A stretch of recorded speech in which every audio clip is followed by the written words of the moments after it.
கன்னியாகுமரி தொகுதியில் மகேஷ் போட்டியிடுகிறார் என அறிவிக்கப்பட்டிருக்கிறது. நாகர்கோயிலில் ஆஸ்டின், ராதாபுரத்தில் அப்பாவு, நெல்லையில் சுப்பிரமணியன், ஆலங்குளத்தில் மனோஜ் பாண்டியன், வாசுதேவ நல்லூரில் ராஜா, ஓட்டப்படாரம் தொகுதியில் ராமஜெயம் போட்டியிடுவார் என அறிவிக்கப்பட்டிருக்கிறது. 164 தொகுதிகளுக்கான திமுக வேட்பாளர் பட்டியலில் ராமநாதபுரத்தில் காதர் பச்சா என்ற முத்துராமலிங்கம், அருப்புக்கோட்டையில் KKSSR ராமச்சந்திரன், கோவில்பட்டியில் கருணாநிதி, தூத்துக்குடியில் கீதா ஜீவன், திருச்செந்தூரில் அனிதா ராதாகிருஷ்ணன், முதுகுளத்தூரில் ராஜகண்ணப்பன், மதுரை வடக்கு தொகுதியில் தளபதி போட்டியிடுவார் என அறிவிக்கப்பட்டிருக்கிறது. இதேபோல பரமக்குடியில் கதிரவன், மதுரை மத்திய தொகுதியில் பிடிஆர் பழனிவேல் தியாகராஜன், போடிநாயக்கனூர் தொகுதியில் ஓ பன்னீர்செல்வம், வேதாரண்யம் தொகுதியில் புகழேந்தி போட்டியிடுவார் என அறிவிக்கப்பட்டிருக்கிறது. திருமயம் தொகுதியில் ரகுபதி, நெய்வேலி தொகுதியில் சபா ராஜேந்திரன் போட்டியிடுவார் என அறிவிக்கப்பட்டிருக்கிறது. திருப்பத்தூர் தொகுதியில், சிவகங்கை மாவட்டம் திருப்பத்தூர் தொகுதியில் KR பெரியகருப்பன் போட்டியிடுவார் என அறிவிக்கப்பட்டுள்ளது. குறிஞ்சிப்பாடி தொகுதியில் MRK பன்னீர்செல்வம் போட்டியிடுகிறார். திருவெரும்பூர் தொகுதியில் அன்பில் மகேஷ் பொய்யாமொழி, திருச்சி கிழக்கு தொகுதியில் இனிகோ இருதயராஜ் போட்டியிடுவார் என அறிவிக்கப்பட்டிருக்கிறது. திருச்சி மேற்கு தொகுதியில் KN நேரு போட்டியிடுகிறார். ஆலங்குடி தொகுதியில் மெய்யநாதன் போட்டியிடுவார் என அறிவிக்கப்பட்டிருக்கிறது.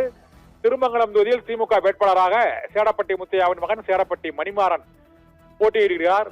குன்னம் தொகுதியில் SS சிவசங்கர் தற்போதைய அமைச்சர் போட்டியிடுவார் என அறிவிக்கப்பட்டிருக்கிறது. திட்டக்குடியிலும் தற்போதைய அமைச்சர் CV கணேசன் போட்டியிடுவார் என மீண்டும் போட்டியிடுகிறார். ஒட்டன்சத்திரம் தொகுதியில், திண்டுக்கல் மாவட்டம் ஒட்டன்சத்திரம் தொகுதியில் சக்கரபாணி போட்டியிடுவார் என அறிவிக்கப்பட்டிருக்கிறது.